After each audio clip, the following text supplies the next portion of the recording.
Hello and welcome along to KiwiNation. My name is Glenn Williams. And I'm Ben Young. This is episode 1 of KiwiNation. It's a show where we get the real story behind remarkable New Zealanders. And the first couple we have on board is Craig and Linda Martin of Indie Travel Podcast, two Kiwis that have figured out how to travel the world and get paid for it. Truly inspirational story as well. Now this show has taken a little while to get off the ground. It is episode 1. I think it's a good opportunity to thank some of the sponsors that have helped make it happen, including WebDrive at webdrive.co.nz, which provide web hosting services to thousands of New Zealanders. And Studio Alexander, studioalexander.co.nz. They made us our gorgeous website and our fantastic logo. And your bread and butter, Young and Shand. Yeah, we help pull the podcast stuff together. Thanks, guys. And my bread and butter, Kiwi FM, where we record this netcast and also do the breakfast show as well. So episode 1 of Kiwi Nation is coming up. Hope you enjoy. Enjoy. Kiwi Nation is brought to you by WebDrive, Studio Alexander, Young and Shand, and Kiwi FM.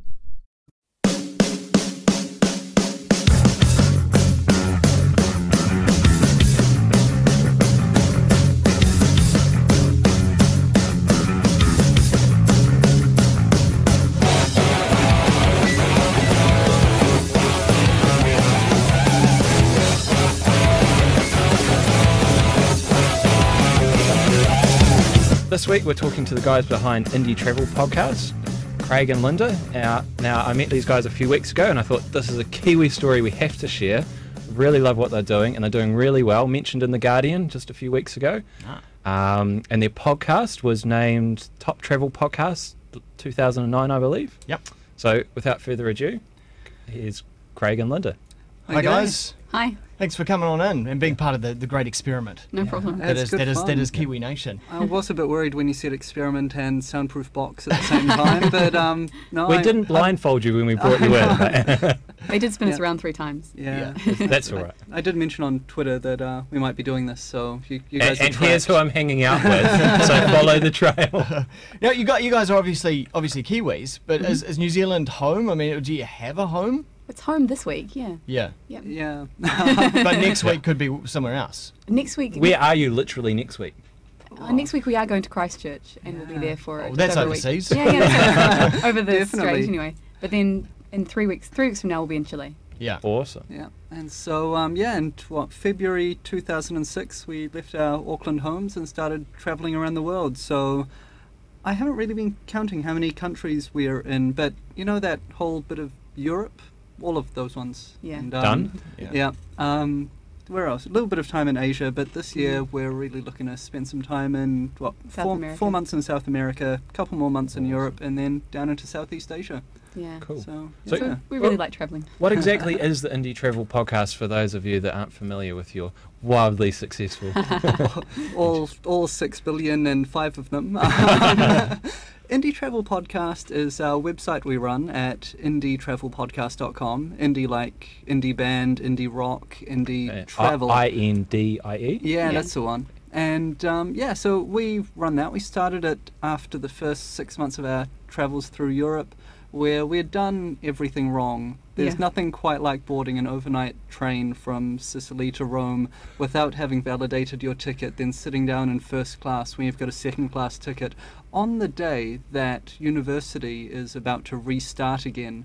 So there's Too many bags, nothing Everything went quite wrong. like it. So we decided that although there was lots of travel information around, you've got your big guidebook publishers and stuff like that, there wasn't enough real practical information for people doing gap years or OEs or any kind of independent travel. As opposed to like Lonely Planet or something like that that. kind of thing gives country-specific information, but it doesn't give you information about how to wash your laundry in a hostel sink or something like that. You know. So all you those do little give us bits that and information? Yeah. So how I think do that was I one of do our my first- washing in a laundry sink? Well, there's a few different theories about it, you see. Yeah. There's the old take a universal plug with you, Mhm. and Although blue so- tack does work as well. and then blue tack, big Yeah. ball. If Or a rubber you're ball. traveling with kids, a rubber ball, playing with the so many kids, options. put it in the bottom of the sink. Yeah. Personally, I use a Perfect. sock, but whatever works for you. And then there are those that carry big Yeah. plastic bags around with them and fill it up with water and detergent, put all of their clothes in, and just shake it like hell for about 5 minutes. Yeah. And that's called washing your clothes. Yeah. Not too sure about that Not one. so keen. But how do you rate the pack washing machine? As I was told when I was backpacking, the idea is you put the dirty clothes down the bottom, under the clean clothes. By the time it gets to the top, it's clean again. Does this work? No. Oh, No, sure. Normally your clothes have disintegrated by the time they You do make need their to- way back up again. You do need to have a system though, because you can't expect to wear your clothes once Yeah. and then Yeah. wash them, because it's just not possible. But you do have to kind of have a kind of a divider, some sort of divider. You've got Yes. your washing clothes that definitely need to be washed immediately, or do not wear again. Yeah. And you've got your worn once clothes or worn twice clothes that you can wear again, or you and can then you've go got your with clean clothes. Or you can go with a highly technical solution of just spraying a layer of links between each layer of No. clothing. Ooh. Oh, And no. I can do you this end one. up- No, you guys obviously worked out all these tips because you've done so much travel, which tells me that you must be making a living out of what you're doing. Yeah, how do you fund all of this? Well, that's a magical question, and one that we don't want the feds to know about. Well, I mean, first of all, you obviously went on some kind of OE initially. I mean, how many years ago was this? It was just That was about 4 years ago. 2006, so yeah, Almost 4 years ago. 4 years of Wow. full-time travel. We left but- in February Yeah. 2006, and we went to Malta first. So we were there for 6 months, and we're actually English teachers, so we teach English to speakers of other languages, and so we can work while we're traveling. Right. So that's how we funded our travels initially. And how were you initially documenting your travels?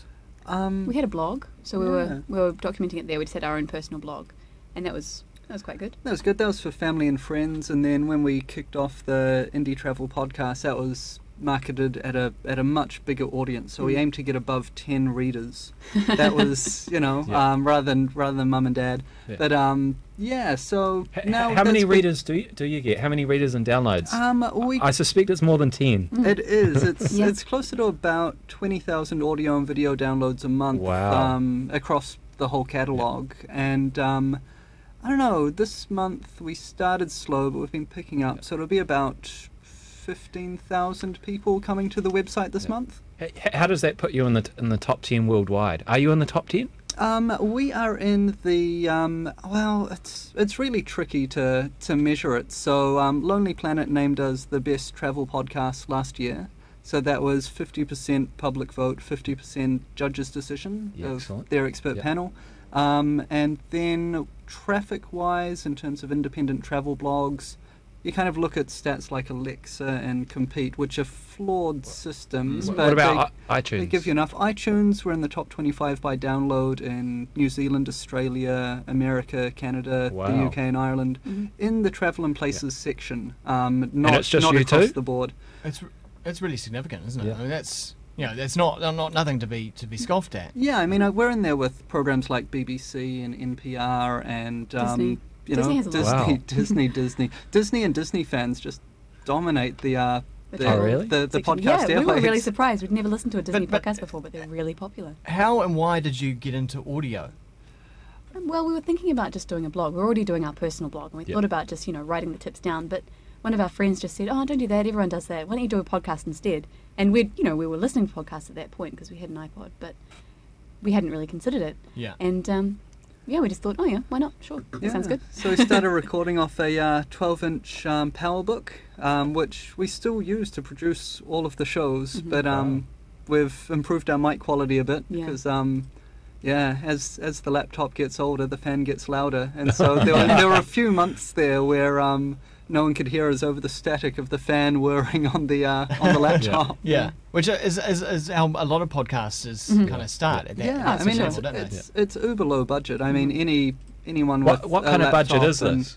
$0?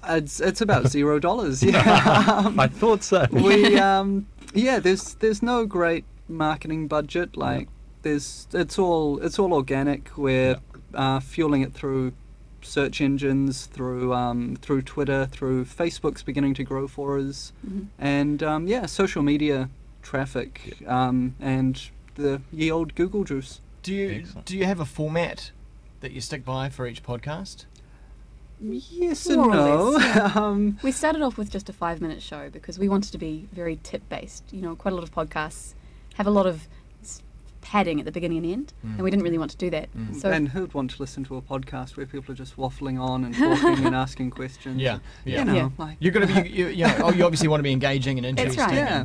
But after a while, we actually did a poll on the website to see what people wanted, Yeah. and They wanted more Yeah. of us. unanimously they wanted longer. They wanted more than 5 minutes, and What in particular did they want from you guys? they wanted more of us. Actually, they wanted Yeah. more just faffy waffling about what we'd been doing, and they wanted to know what we'd been doing that week and where we'd been travelling, and kind of a bit more personal. Yeah. So we, And- we discovered this amazing thing that tips and advice are good, but people actually are interested in the personality, and for some reason travelling around the world and visiting a new country every week is It's interesting. So for you guys are people. travel celebrities. Well, Are you guys like the Brangelina of the travel world? I don't Honestly. think so. We haven't been stopped in the street yet, although No. Craig's sister was walking down the street the other day wearing her Indie Travel Podcast t-shirt, and someone stopped her and said, "Are you a fan as well?" That's She was cool. like, "No, it's just my brother who gave you a free T-shirt." We got t-shirts. Where's that? Where's Come on. I was saying we need a KiwiNation. Oh, yeah, yeah. something. Yeah. Yeah, you should Maybe we definitely can get steal t-shirts. They're theirs, cool. then get some. Yeah, we had the skills. But that shows that people are engaging with your show so much that you know, and they're fans of it, that they're prepared to wear a T-shirt with the brand on it. We've got an amazing fan base. Yeah. So out of kind of a lot of the traffic that comes by the website's casual. They do a search in Google, they come, they go. But the people that subscribe to the audio show and the video podcast that we do, so we normally do an audio show every week.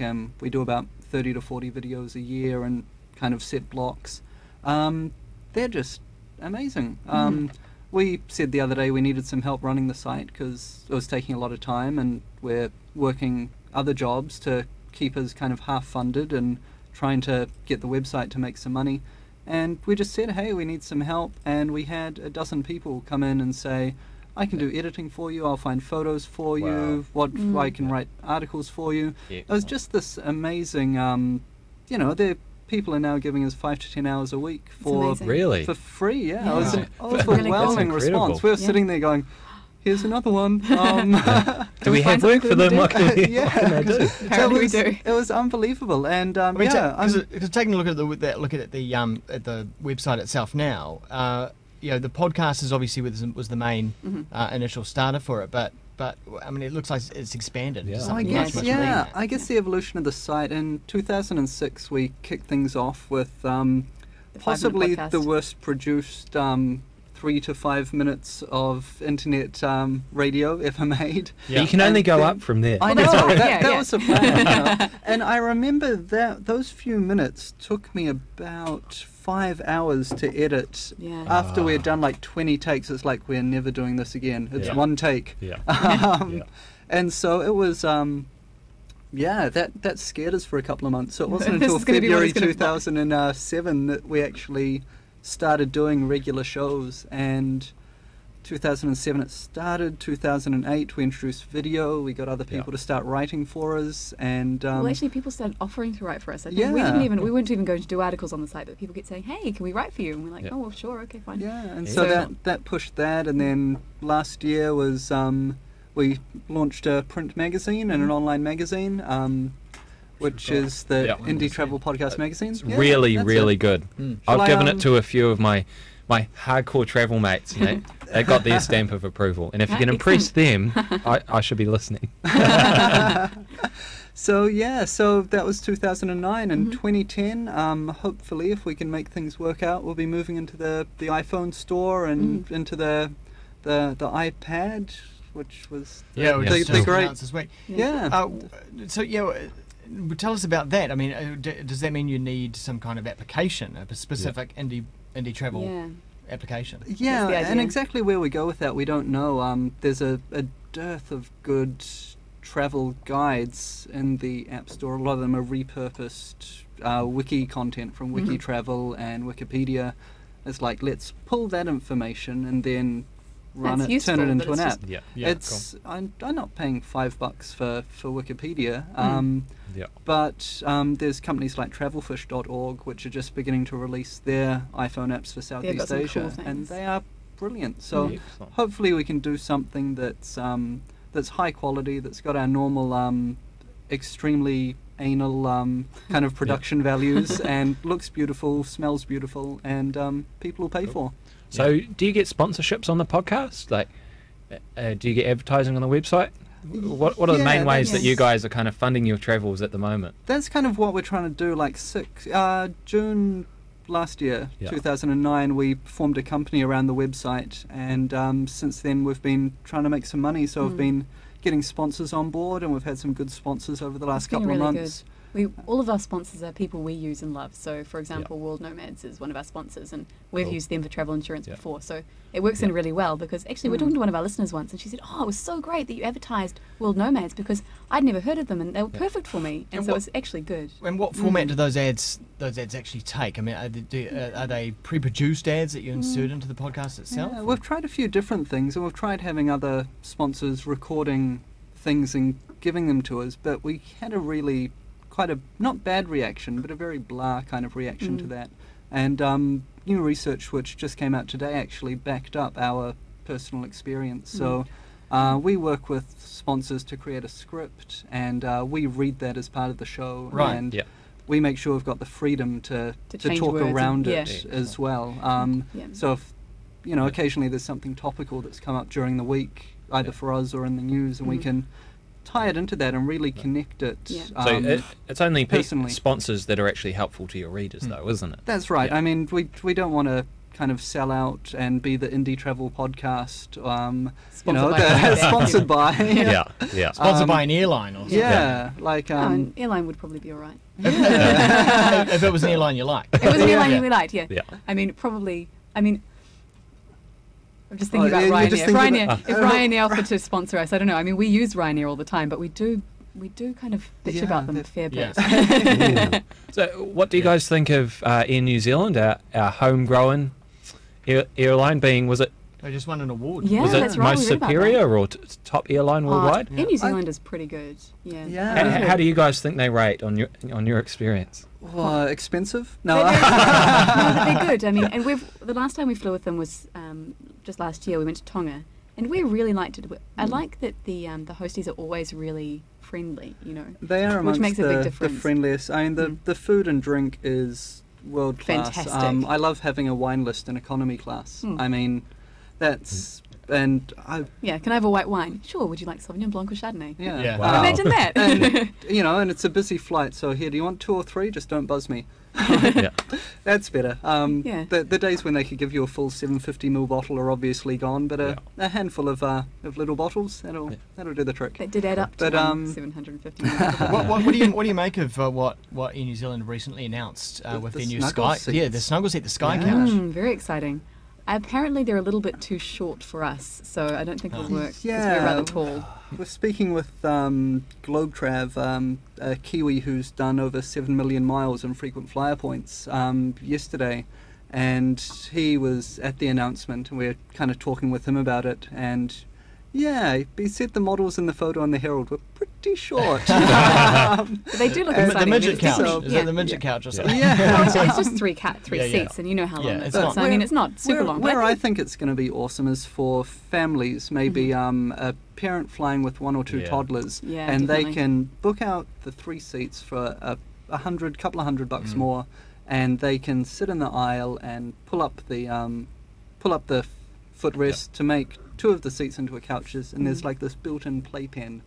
I think that's going to be a big win. That's going to change how families travel. They're not going to. Definitely, I think it's revolutionary. I think it's great. Definitely. I'm really excited to see them innovating. Exciting to see both the customer service and the food. Maybe we need to get also those guys design. We should probably talk to them. Maybe. Yeah, they are. And we're big fans. We always recommend that people fly in New Zealand if they're coming to New Zealand and they have the choice.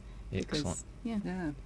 That's good to hear. Have they sponsored you guys? No, I'm trying to get New Zealand sponsorship. Just putting the word out there. These guys, we should be supporting them. It's, trying to get hold of.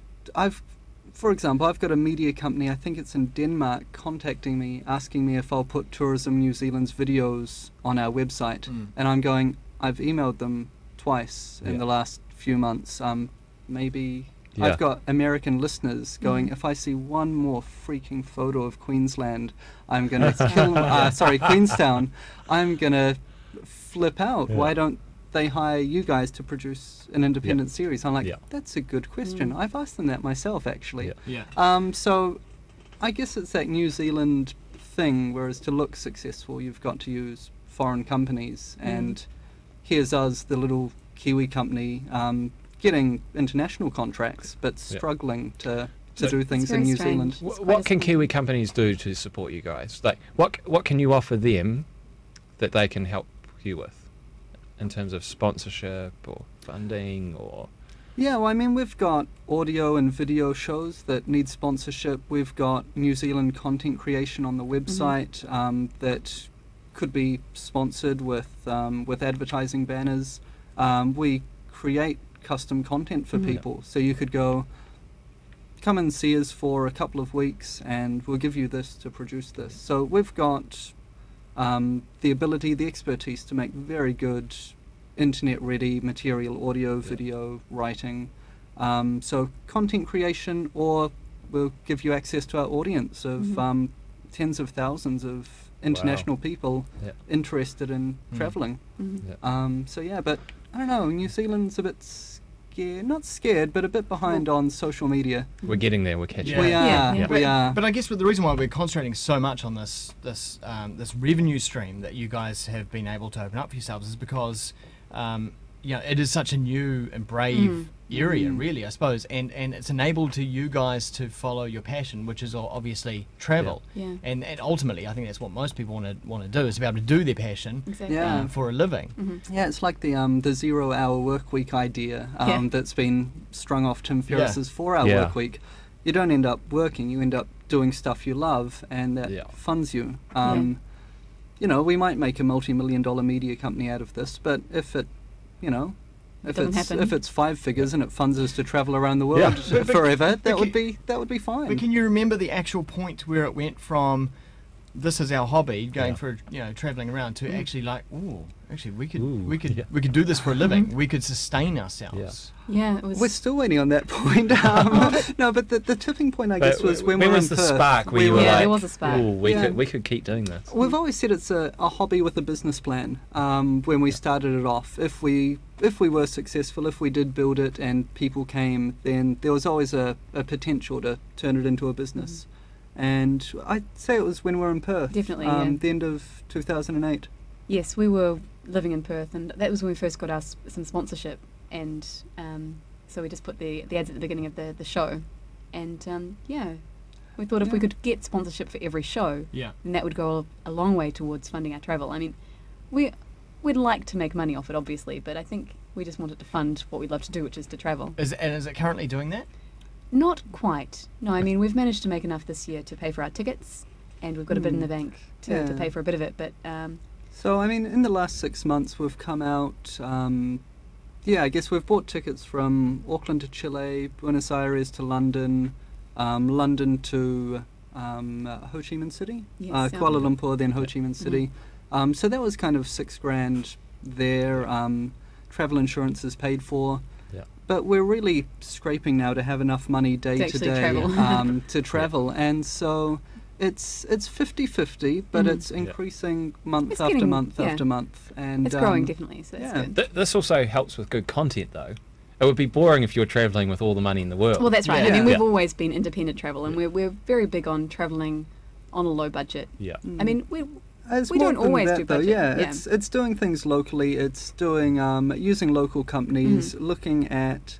We're not a green travel production, but we do consider that. I think the ethics of the company are vitally important. We're out to do things that not just backpackers will do, but anyone with an independent frame of mind. Someone who just wants a week off and wants to sit in a resort. They might enjoy our show in terms of what we're doing and coming along with the journey and coming for the ride. Someone who's looking to go on their OE, someone who's just is sick of it and wants to go backpack around Asia or Europe, something like that for a year or two. They get a lot out of it. They'd benefit from it even more because that's kind of the advice and that's the tone of our destination guides and stuff like that.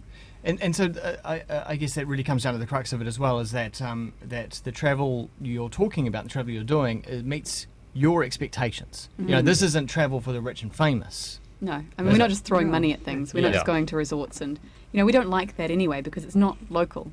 Yeah. I mean, we like to stay in hostels and stay with locals and try to get into, go to the places where locals eat and, the activities that locals do as well. We're doing more and more couchsurfing. Couchsurfing.org is a social network for travellers, so you can go and register on the site, and you can request to go and stay in people's spare rooms or literally sleep on the couch. on their couches. And so we're going to be doing a lot more of that through South America and when we get up into Europe this time. Yeah. And so that's a real community connection. You've got That's a locals good way to showing meet some around. locals. Well, that's exactly it. It's beautiful. We've got one couch lined up. Well, it's not a couch, it's a spare room, but we're going to be staying with a woman and her family. And so that will be really great. It'll be her and her husband and her kid. And in the middle of Santiago. In the middle of Santiago. That's nice. So we'll get to see what it's like to live as a local in Santiago, as well as she's willing to show us around a little bit, and we'll get the full immersion. So that's the ultimate way then, isn't it? Exactly. Oh, that's it's right. awesome. And it costs nothing. It's not, great discount, $500 a night. That's still a week's wages for most people. Are many Kiwis doing this? Yeah, there's quite a lot of people on the network. There's quite a large community, and there's the Auckland Couchsurfing community is quite vibrant. They've got a meet up every Wednesday down at the Viaduct. Yeah, and, it's great. You can go down to, can't remember the name of the bar off the top of my head, but join the Auckland Couchsurfers network and you'll see it. Just get down the Viaduct and foreigners, any foreigners here? What's the etiquette behind it? I come and I sleep on your couch. It's like it's totally. You pay a small donation to the organisation to get set up, but also to verify your name and address because they run it through the credit card company, and that's another level of safety and security. But it's a no money because you haven't heard any horror stories. There are some horror stories, just like anything. There's a case in Europe and Britain at the moment where it got pretty messy. A woman got kind of in the system and got abducted as part of it. But that's one in it's just like anything. How many people are travelling? And so it's bad stuff does happen. You've got to keep your brain turned on. Meet the person for a coffee before going to their house. Meet them at a bar and so common sense, really. It's if I'm going to stay at your house, I should probably at least kind of see. Normally by the time you get there, you've been exchanging emails for 2 weeks to a month. It's considered really bad etiquette, even though it's not unknown, to email someone a day before, a couple of days before. You're likely to get turned down because people do feel unsafe and unsure. They don't have to say yes. You email them and they, for example, with Santiago, I sent 5 emails to people who advertised that they had a couch available. And of that I got 5 responses. 2 said, I'm sorry, I can't, I'm out of town or whatever. 1 said maybe, but I don't know if I'll be around. And 2 said yes. So that's a pretty good response rate. And they seemed really excited to have people from New Zealand coming to stay with them because maybe they aren't able to travel, or maybe they just like meeting new people, and they feel like they're doing something and they're getting a cultural exchange. And so the friend of ours we're travelling with, Janine, is quite a good cook. So in our email we offered her cooking skills as a bit of a palliative. So grazing palms definitely helps. It's all about the cultural exchange. It's not just a place of accommodation. It's a way to meet people. So we're taking a whole lot of New Zealand souvenirs with us, which are just small tokens, but there's something to give. And as English teachers, we always offer to spend some time helping them with their English if that's something they want to do, or it's about doing life together, not just having somewhere to sleep. And it's also regarded as good form to either cook a meal for them or to take them out for a meal. If you're there for a few days, it's just something like that. It's hospitality. That's right. Can we look forward to a video podcast from a couch that you're couch surfing? I would love to see that. We could do that for you. Do you think that there's more or less danger with the sort of travel that you do as opposed to staying at the resort, staying at the hotels? It's not very dangerous to stay at a resort. You might slip on the marble floors. So there's an element of danger, personal but safety. No, because recently we've had some Kiwis in trouble in Peru. With, our friends are there. Two of our friends are right in the middle of that. So that's, and obviously they were doing some kind of They were doing the Inca Trail. Treble. Do you use the word intrepid travel? Because that has been, it's kind of been... It got branded and, isn't stolen. It? Yeah. Yeah. Adventure travel, got maybe. Indie travel. We'll just call it indie travel because that's what We're happy with that. So Done. So obviously these Kiwis that were doing indie travel in Peru, and they've got caught up in these floods that happened recently. So but that's life. That is life. If you're worried about that, you never step out of your door, and a flood's still going to do you in. That's right. Not to mention the fact that lots of people who are on that are actually on a tour, so it's not necessarily totally indie because they're actually slightly more protected because they've got lots of people around them to I will say the travel up to Machu Picchu, even by train, it's about $750 US. It's hardly a cheap thing to do. And coming back to that idea of the style of travel that we do and things like that, if one of our listeners goes to Peru, the Inca Trail is going to be one of the top things on their list. We don't have a spare grand each to go and do that 4-day, it's $500 US for a 4-day hike. Yeah, pricey. And you have to do it with the guides simply because they're trying to preserve the environment there. It's very precious. I will tell you, I have done the Inca Trail, and all the rubbish on it was from the guides throwing the bottles. Because in New Zealand, when you walk a tramping track, you see rubbish, you pick it up and you take it home. Yeah. By the end of the first day, I'd filled up a side pocket on my little pack with like squash bottles and rubbish, and the guides would blast past, drinking Powerade, throw it over his shoulder, and I'm just like, none of the tourists were doing that. It's a different world. It is. It's very different world. But so that's one of our things is our listeners would do it, but we can't afford it. Are we going to go the media route and go, hey, we're famous, we're important, give it to us for free, which we normally try and avoid because we don't want to be if we're writing a car website and doing a car podcast, we wouldn't go out and buy a new Porsche and then a new BMW and then a new Merc. But it's experiential, so if you can stay secret, you get a much more, I don't want to say authentic because that sounds horrible, but you do get a real experience, even though it's still subjective. You're not getting the individual royalty treatment. Yeah. But you don't see eventually that your expectations of quality of stay, of being in luxury might increase over time, and therefore the nature of what you're doing might change. It's already happened. It's already happened. I mean, when we first started travelling, we were staying in hostels in the cheapest dorm we could find. And as time's gone on, we've decided we actually quite like sleeping, and would prefer to maybe we'd choose a private room instead. And when we're staying in hostels, still staying in hostels. Still staying in hostels, but we're willing to pay that extra $3 or $4 a night because our standards have changed. And that's normal. We're not trying to be publishing just for the backpackers. We're trying to publish for. But I think we'll always anyone. be independent. I mean, we'll still go independent. We still won't book on a 2-month tour of wherever because we prefer to experience it ourselves. And then there are times when those kind of tours work really well. If you've only got a week off, that's right. then Totally. If you're going to Europe for a week from New Zealand, you want to see as much as you possibly can, and there's no way that you'll be able to see more independently. But if you're going for 2 months, it's a different story. Exactly. You might want to do a tour for 3 days or a week to find your feet. What would you guys say is the perfect time span to come to New Zealand? There's something about my face that tourists always come up to me and they go, can you help me? I need some help to do New Zealand. And someone says, I'm here for 3 days. And I'm like, go back to the travel agent and fix that up. Yeah, absolutely. What do you guys say from your point of view as an indie traveller would be the best amount of time? Minimum 6 weeks. A lot of people can get in on the visa waiver period for 90 days. And that's perfect. A lot of people come to New Zealand for the landscape and for the outdoors. So for those people, I recommend 1 month in the North Island, 2 months in the South Island.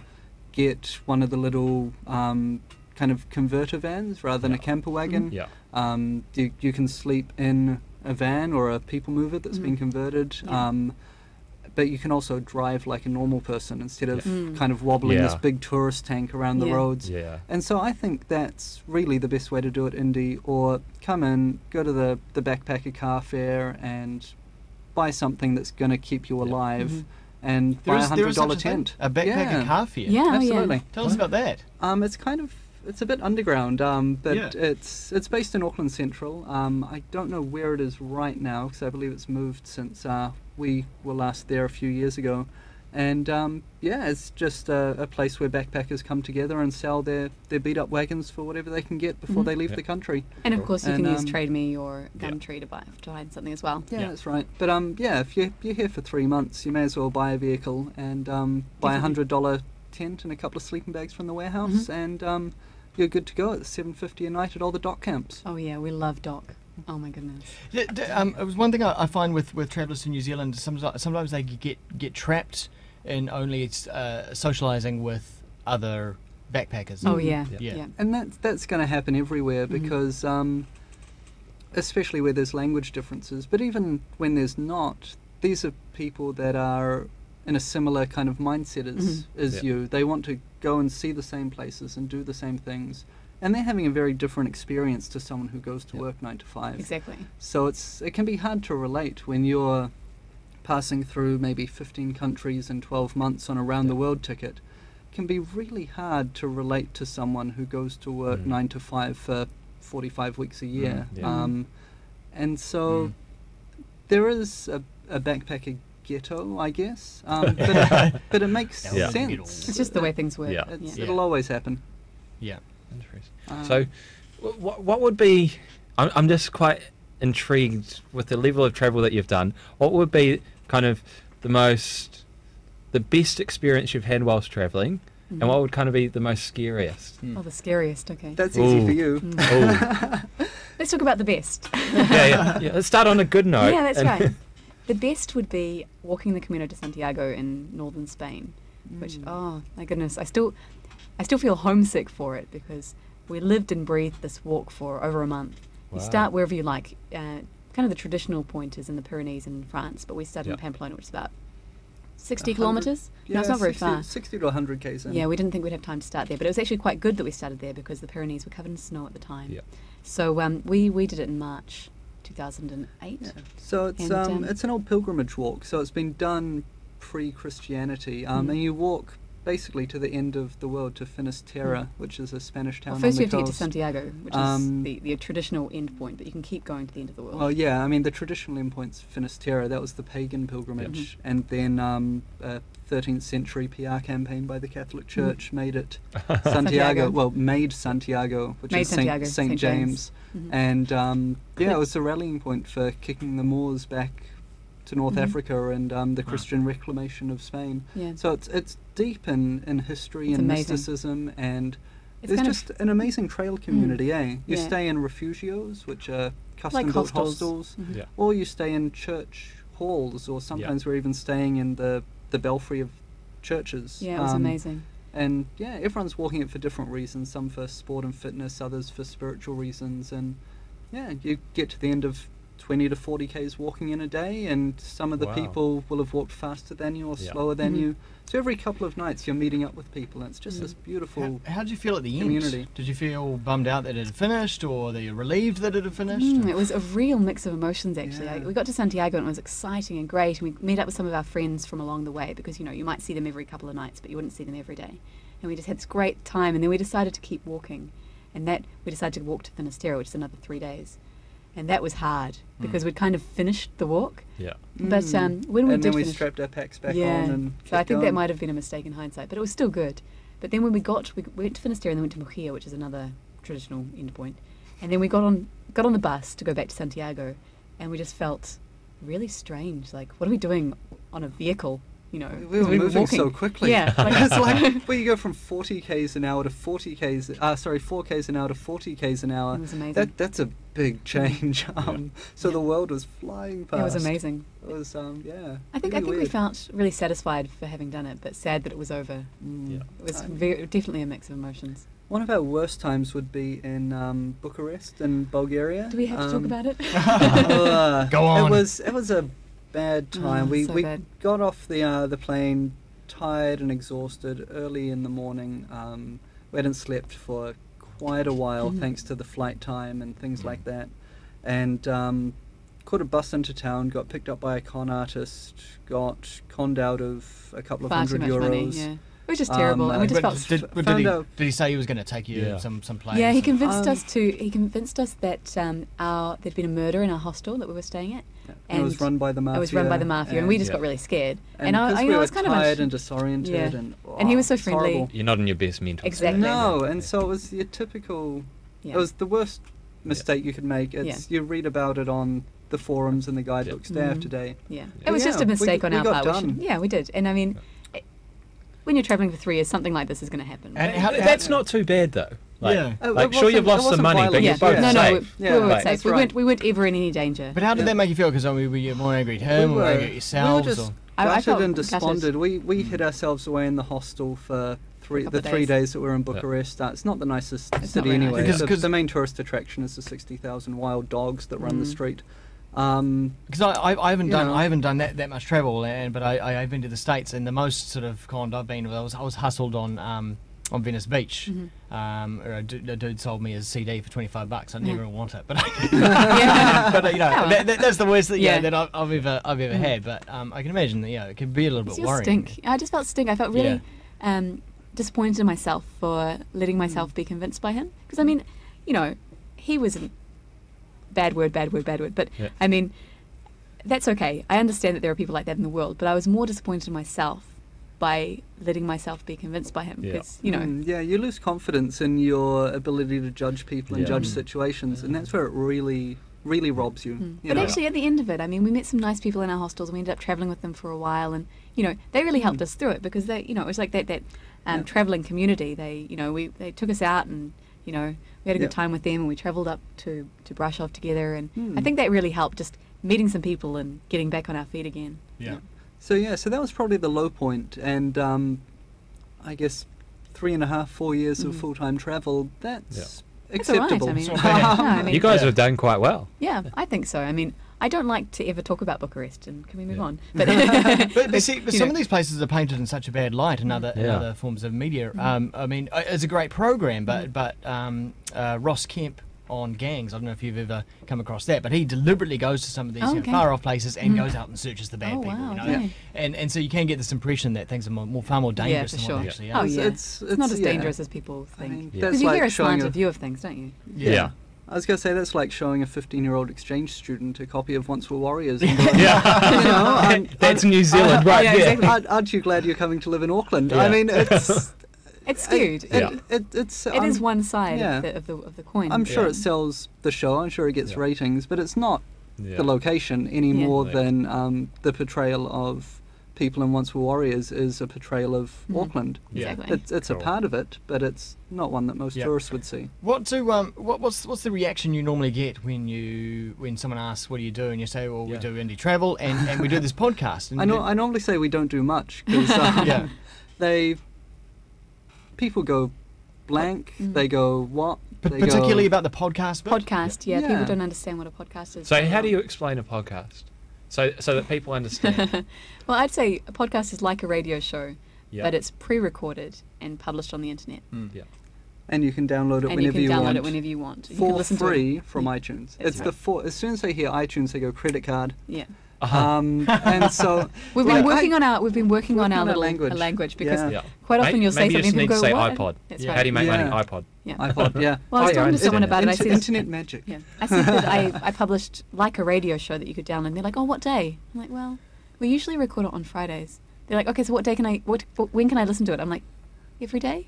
Anytime whenever you want. I didn't understand what she didn't understand, and then I realised she was thinking of it as a radio show that was published on a certain time. And another thing down the same lines, when we first started it off, we sent an email to all our family and family friends, an extended network of people, just to try and get some traction. Said, subscribe to our podcast. And after a couple, I was wondering about the take-up rate was rather low from people that love us and would support us. And then I got sent an email from another family member going, stop asking people for money. This is getting really embarrassing. If you want some money, just ask us and we can send you some money to tide you over. Yeah, but don't ask everyone. It's embarrassing. It's free. It's free. It's subscribe doesn't mean... so it's that old metaphor of a magazine. At first we couldn't work out why they were saying that to us, because we at that point we had never asked for money. We had a donate button on our site for a while, but we hadn't even done that yet. So we had nothing asking for money. We're like, what? Why? What are you talking Yeah. about? Then we realised that they saw subscribe and they thought pay money Yeah. as like for a magazine. Yeah, so the language around describing what we do is really tricky. Yeah. Now what I tend to say, my business card says new media producer. Yeah. Because It's the catch cry sound, isn't it? Yeah. And I tell people we run an online travel publishing company. That's But that's do not what we travellers get do. it? Yeah. That's, Like when you're in a backpackers and they go, "Oh, what do you guys do in the real world?" And you're like, "This is our real world." yeah, we do a podcast. They and they normally go a "Oh, lovely yeah." shade of green. And but it's different, you know. Like they're out for maybe up to a year, 18 months on an extended round the world. They've saved for ages. They've got some money off their folks or whatever, and they're holidaying full time. Whereas we're traveling full time, but we're still doing the work 5 to 8 hours a day of work. Because there's all the mundane stuff, like you know, even dealing with the audio, mixing it down, making sure the levels are right, Exactly. uploading, Email. and try doing that on a dodgy internet connection. Or in a hostel laundry. Try recording a podcast in a hostel laundry when you're interviewing an expert who's in Britain. We have done that. It's good fun, but it's. This actually sounds quite it's, fun. It's work in It does. life. I have It's to work say, in life. it's We're very really interesting. really integrating what we do to bring us income with what we just want to do day to day. So at the moment, the work's a little bit too high and the cash is a little bit too low, but it's beginning to balance out. And so I've got a nice lifestyle that's being supported by us doing something we're passionate about. Exactly. And I noticed on the website it's not just you guys now. You're also got other writers and even other podcasters up there. So so was that always the vision to expand it beyond just yourselves? Yeah. in terms of writing, certainly, because I mean we've got this huge audience of people doing cool and interesting stuff all around the world. It would be stupid not to give them a voice. Exactly. It would be insane to cut off, 10,000 people a month that are doing cool and interesting things. In terms of podcasting, that's something we've experimented a bit with, but we're going to be bringing it back more and more, so it's just us. That's what our audience is telling us. Are you paying your contributors? We are paying some of them. We're paying regular writers, people that want to do a one-off. That's, they just do that as a guest. People that are writing regularly and being part of the community, we're scraping together enough money to be able to give them something. People that write for the magazine, we're paying them as well. So we're trying to, the little bit of money we're pulling together, we're trying to pass some of that on. And are you writing in other media as well? We are writing for other websites, mainly as guest posts. If you write on another website and do a good job, you're likely to get some click-throughs from their audience. Exactly, because there's quite a lot of crossover from the people we write for. Their audience crosses over with our audience. Yeah, so. and so we kind of share publicity in this way. By writing for other people, it's the best way to get your name out there and get a blog started or a podcast started, if that's what your listeners are looking to do, is write for other people, give them your best, and you kind of reap the rewards of that in terms of a relationship with the publisher, with the blogger, and also in terms of getting your stuff out in front of an audience. So we do that, but it's all on the web and the tiny little bit of stuff we do with the magazine, which is a quarterly print mag. Which you can also download a PDF copy for free. Excellent. So you can Generous. come to indietravelpodcast.com/magazine and bankrupt us by downloading more stuff for free. Now, the magazine has been very expensive to produce. It was a big kind of risk for us, and we're tossing up. I mean, paper is expensive, and more people aren't buying it, and so that's something we're looking at. What advice would you give? Not anyone who's necessarily getting into the travel podcast side of things. We have no advice for them. No. But getting into whatever their passion is and podcasting about it and looking to eventually make a living from it as well. What sort of advice would you be giving someone who's just starting out? I'd say just go for it. Give it a go, because you'll never know if you don't try. I think that would be the biggest thing. I mean, we just started off. We didn't know anything about podcasting. We just pressed record on the Mac and kind of hope for the best. GarageBand plus record. Exactly. So I mean, you don't need a lot of equipment, And there's enough information out there to just give it a go. So if you're passionate about something, just do it. Definitely. Yeah, just do it. You learn what you need along the way, and real artistship. Just start producing something and get it out there. Yeah. If it's rubbish and you delete it and take it offline in 2 months, that's fine. That's not going to hurt anyone. Exactly. It's certainly not going to hurt you. Get started, get going, do something you love, but make sure you love it. Yes, And if you do have the skills to do the market research and a business plan beforehand, you're going to make money quicker than most people. But don't expect to make money for a year. Don't quit your day job and start blogging. Definitely do it as a hobby, because you've got to love it, and you've got to enjoy it, and you've got to be having fun with it. And then things might get better, and especially if you work at it, you can make it work better. But because then it's going to seem more genuine to the audience. Exactly. That's exactly it. It is very personality-driven media. I listen to podcasts from people I like, not necessarily topics I like. Right. Yeah. And so there's topics I don't really care about, but I enjoy the personality of the people on it, and so I get into it and I listen to it. I'm learning lots about strange topics. Well, strange for me. But it's personality-driven. So I think so. You either have to decide to put yourself into it and do the Gary Vaynerchuk, own the space, be so passionate about what you do in your own way. Is he a role model and inspiration to you guys, Gary V? Not really. Well, you guys are already dominating anyway. Let's be honest. Yeah, I mean, in independent podcasts, there's us and Chris Christensen, who's a friend of ours. He runs the Amateur Traveller podcast, amateurtraveller.com. And between the two of us, at the moment, we're the two kind of main shows in independent travel space. And we have a great relationship with Chris, and love working with him, and we share stuff and share ideas and meet up whenever we're in the same city. Which isn't very often. It's the online travel community is very egalitarian, and there's lots of collaboration behind the scenes, and everyone's just looking to help each other out and grow the space and grow the niche. Definitely. And so I guess that's something else you've got to do, is blogging, podcasting, new media, trying to get someone to pay you to run a Facebook page or a Twitter campaign. It's new, and you have to be competitive in your marketing client side, but you've also got to be part of the community, and be a good part of the community, and good things come your way. Cool. And it's not something that you can go and just learn at school or anything either. This is, it's not quite there yet.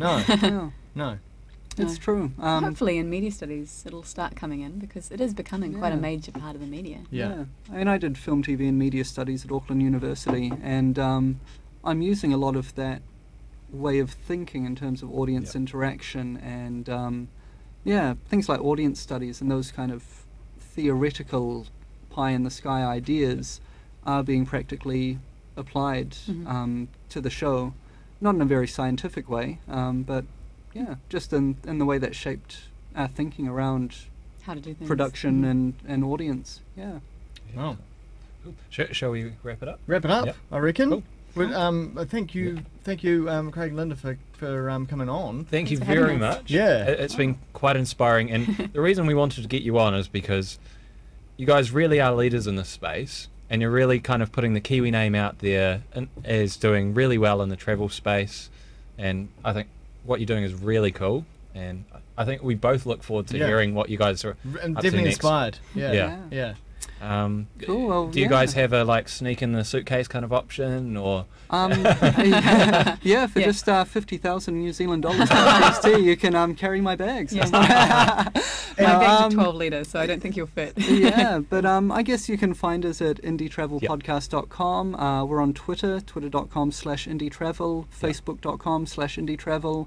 On YouTube, we're going to be putting up more and more offcuts. So on the site, you get the nice produced final side of things. We're going to just be uploading clips straight to there. So that's youtube.com/indietravelpodcast. And iTunes, of course. And iTunes, search for us Indie Travel, or 90% of the time, if you just chuck in Travel Podcast, you'll find an old green picture of us, which we need to refresh. But you'll see a picture of us in the mountains above Innsbruck, smiling happily. It always needs to be fresh online. It always needs to be updated. It's hard to remember where everything is. 2006. Time for an update. Okay, well, thank you very much. Yeah, It's and been that a pleasure.